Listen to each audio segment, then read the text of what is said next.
بسم اللہ الرحمن الرحیم۔ میں مجاہد حسین رضوی، استاذ دارالعلوم غریب نواز الہ آباد، درجہ رابعہ کے متعلمین سے مخاطب ہوں اور شرح جامی بحث اسم کا درس دینے جا رہا ہوں۔ کلام کی تعریف چل رہی ہے اور آج کے سبق میں بھی کلام ہی سے متعلق بحث کی شروعات ہے۔ کہتے ہیں وَلَا يَتَأَتَّى اَيْ لَا يَحْصُلُ، کلام آتا نہیں ہے یعنی حاصل نہیں ہوتا ہے۔ شارح نے لا یتأتی کی شرح لا یحصل سے کی، کیونکہ اتیان یہ ذویل حیات کی صفت ہے، آنا جانا یہ حیوان کا کام ہے اور کلام حیوان نہیں۔ اس لیے اس کا جواب دیا کہ وَلَا يَتَأَتَّى لا يحصل کے معنی میں ہے کہ کلام کا حصول نہیں ہوتا۔ ذالکہ سے مراد کلام ہے، اس کا مشار الیہ ایل کلام کہہ کے شارح نے بتا دیا۔ الا فی ضمن اسمین، شارح نے فی اور اسمین کے درمیان ضمن کا اضافہ کر دیا۔ یہ اضافہ اس لیے کیا گیا کہ شارح ایک اعتراض کا جواب دینا چاہتے ہیں۔ اعتراض یہ ہے کہ ماتن کہتے ہیں کہ کلام کا حصول دو اسموں میں یا ایک فعل اور ایک اسم میں ہوگا، تو اب کلام کا حصول دو اسموں میں ہوگا۔ دو اسم مثلا زید قائم، دو اسم ہے اور یہ ہے کیا؟ کلام۔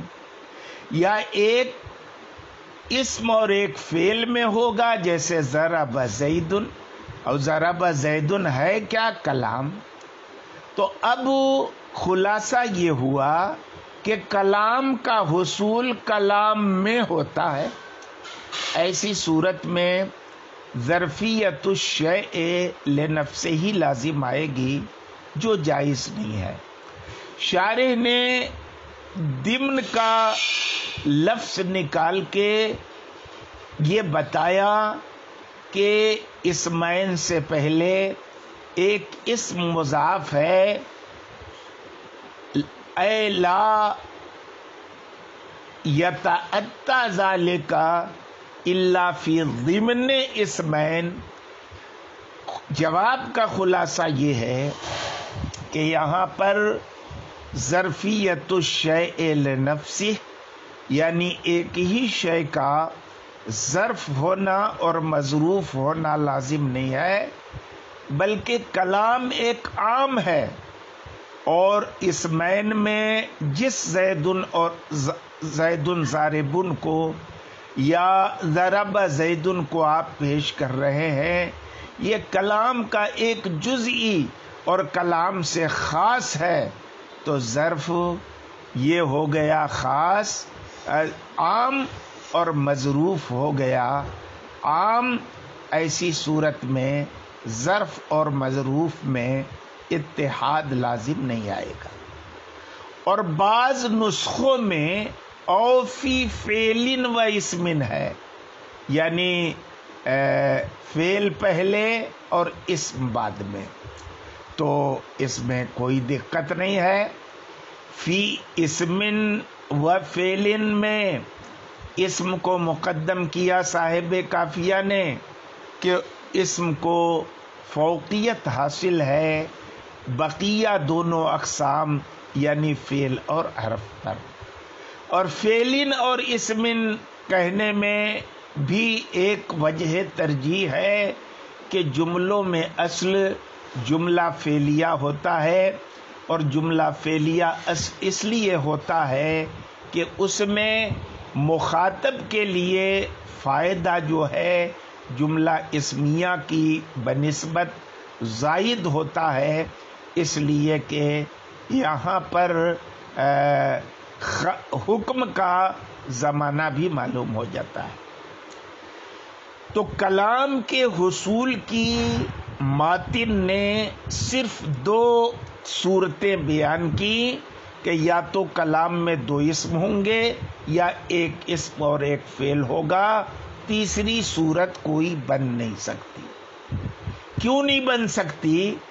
کہتے ہیں فَإِنَّ التَّرْكِيبَ الثُّنَائِيَّ الْعَقْلِيَّ بَيْنَ الْأَقْسَامِ الثَّلَاثَةِ يَرْتَقِي إِلَى سِتَّةِ أَقْسَامٍ، کیونکہ دو دو کر کے جو ترکیب ہے عقلی تینوں اقسام کے درمیان، یہ 6 اقسام تک پہنچتی ہے۔ یعنی اسم فعل حرف کو دو دو کر کے آپ مرکب کریں گے تو عقلی طور پر 6 صورتیں بنیں گی۔ ثلاثۃ منہا من جنس واحد، 3 صورتیں ایک ہی جنس سے ہوں گی، یعنی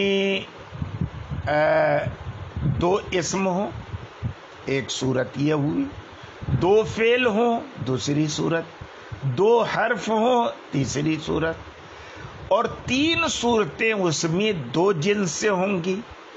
مثلا ایک اسم ہو دوسرا فعل ہو، ایک اسم ہو دوسرا حرف ہو، ایک فعل ہو دوسرا حرف ہو۔ اس طرح سے یہ عقلی اقسام کتنے ہو گئے؟ کل یہ 6 اقسام ہو گئے۔ کہتے ہیں کہ وَمِنَ الْبَيِّنِ أَنَّ الْكَلَامَ لَا يَحْصُلُ بِدُونِ الْإِسْنَادِ، اور یہ بات بالکل جگ ظاہر ہے کہ کلام کا حصول بغیر اسناد کے نہیں ہوتا، کیونکہ کلام کی تعریف میں بھی اسناد داخل ہے۔ ابھی آپ نے پڑھا الکلام ما تضمن کلمتین بالاسناد، اور اسناد کے لیے مسند اور مسند الیہ ہونا ضروری ہے۔ اسناد تو نام ہی ہے مسند اور مسند الیہ کے بیچ نسبت کا، اور جب کلام میں اسناد ضروری، اسناد کے لیے مسند اور مسند الیہ ضروری، تو کہتے وہما لا یتحققان، مسند مسند الیہ کا تحقق 2 اسموں ہی میں ہو سکتا ہے یا پھر ایک اسم اور ایک فعل میں ہو سکتا ہے۔ ان 2 صورتوں کے علاوہ باقی جو عقلی 4 صورتیں نکلتی ہیں اس میں مسند اور مسند الیہ دونوں کا تحقق نہیں ہو سکتا۔ اسی کا ذکر کرتے ہیں کہ وَأَمَّا الْأَقْسَامُ الْأَرْبَعَةُ الْبَاقِيَةُ، رہ گئے باقی 4 اقسام، تو کہتے ہیں فَفِي الْحَرْفِ وَالْحَرْفِ كِلَاهُمَا مَفْقُودَانِ، حرف اور حرف میں دونوں ہی چیزیں مفقود ہیں، کیونکہ حرف نہ تو مسند الیہ ہوتا ہے نہ مسند ہوتا ہے، تو 2 حرف اکٹھا ہو جائیں یا 2 حرف کو مرکب کر دیا جائے تو نہ آپ مسند بنا پائیں گے نہ مسند الیہ بنا پائیں گے۔ اور فعل میں اور فعل اور حرف میں مسند الیہ مفقود ہے۔ کیوں؟ فعل کی وضع مسند بننے کے لیے ہوئی ہے، تو 2 فعل اگر اکٹھا ہو جائے تو دونوں مسند ہی بنیں گے، مسند الیہ کوئی نہیں بن پائے گا۔ اور فعل اور حرف میں ظاہر ہے فعل مسند بنے گا تو مسند الیہ مفقود ہے، اور اسم اور حرف میں دونوں میں سے ایک مفقود ہے۔ کیوں؟ اسم تو دونوں بن سکتا ہے، مسند الیہ اور مسند بھی۔ اب ایسی صورت میں اسم کو مسند الیہ بنائیں تو حرف کو مسند نہیں بنا سکتے، اور اسم کو مسند بنائیں تو حرف کو مسند الیہ نہیں بنا سکتے۔ تو یہاں بھی مسند الیہ کیا رہے گا؟ یا مسند مفقود رہے گا۔ یعنی دونوں میں سے کوئی ایک نہیں رہے گا. تو کہتے ہیں کہ فَإِنَّ الْإِسْمَ إِنْ كَانَ مُسْنَدًا فَالْمُسْنَدُ إِلَيْهِ مَفْقُودٌ. کیونکہ اسم اگر مسند ہو تو مسند الیہ مفقود ہے، اور اگر اسم مسند الیہ ہو تو مسند مفقود ہے. اب وَنَحْوُ یا زیدو سے ماتن شارح ایک اعتراض کا جواب دے رہے ہیں کہ آپ نے دو ہی صورتیں بتائیں کلام کے حصول کی، لیکن ہم دیکھتے ہیں کہ ایک تیسری صورت بھی موجود ہے جہاں پر ایک حرف اور اسم سے کلام کا مرکب ہو کلام حاصل ہو گیا ہے. مثلا یا زیدو، یا زیدو میں ایک حرف ہے، ایک اسم ہے، اور یہ متفقہ طور پر کلام ہے، کلمہ نہیں ہے. تو کہتے ہیں کہ یا اگرچہ دیکھنے میں حرف ہے مگر وہ ادعو کے قائم مقام ہے. کس کے قائم مقام ہے؟ ادعو کے قائم مقام میں. تو یا زیدو دیکھنے میں تو ایک حرف اور ایک اسم ہے، مگر یا چونکہ ادعو کے قائم مقام ہے اور ادعو فعل ہے، اور اس کے اندر جو انا کی ضمیر مرفوع متصل مستتر ہے وہ مسند الیہ ہے. تو ادعو فعل مسند اور انا ضمیر مرفوع متصل مستتر مسند الیہ.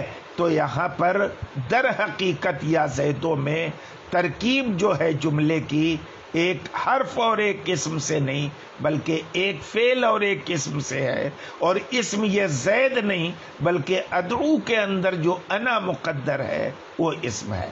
تو کہتے ہیں فلم یکن من ترکیب الحرف والاسم، تو حرف اور اسم کی ترکیب سے یا زیدو نہیں ہے بلکہ فعل اور اسم کی ترکیب سے ہے، اور اسم وہ نہیں ہے جو دکھ رہا ہے. یعنی زید اسم ہے کون؟ کہتے ہیں والاسم الذی هو المنوی فی ادعو، اسم وہ ہے جو ادعو کے اندر منوی ہے، اور منوی ہے کیا؟ وہو انا، اور وہ ہے انا. اب یہاں سے صراحتاً اسم کی تعریف ہو رہی. اس سے پہلے آپ نے جانا کہ دلیل حصر سے تینوں اقسام کی تعریف کا علم ہوا. پھر وقد علم بذالک سے ماتن نے ان کی تعریف پر تنبیہ کی، اور پھر صراحتاً کلمے کے تینوں اقسام کا الگ الگ تذکرہ کر کے ان کی تفصیلی تعریف کی ہے. چونکہ سب سے پہلا نمبر ہے کلمہ کے اقسام میں اسم کا، کیونکہ اس کو برتری حاصل ہے بقیہ دونوں اقسام پر، تو سب سے پہلے اسم کی تعریف کر رہے ہیں. الاسم ما دل اے کلمۃ دلت، اے کلمۃ دلت. اب اے کلمۃ دلت نکال کر شارح نے ایک اعتراض کا جواب دیا. اعتراض یہ پڑتا ہے کہ الاسم ما دل میں ما سے مراد کیا ہے؟ ہو سکتا ہے کہ شے ہو.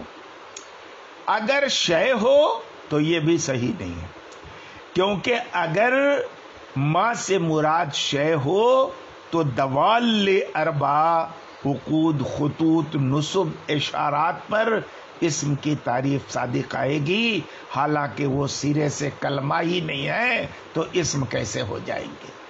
تو شے ہونا بھی باطل ہے.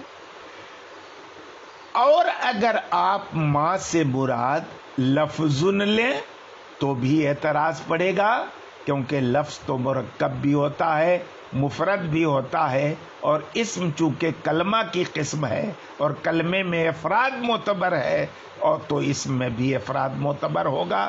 اس لیے ما سے مراد لفظ بھی نہیں لے سکتے. اسی طرح سے ما سے مراد آپ اسم بھی نہیں لے سکتے. اس لیے نہیں لے سکتے کہ ایسی صورت میں اخذ المحدود فی الحد لازم آئے گا. یعنی جس چیز کی تعریف آپ کر رہے ہیں تعریف میں اسی چیز کو لے لیں، یہ اخذ الحد فی المحدود ہے. تو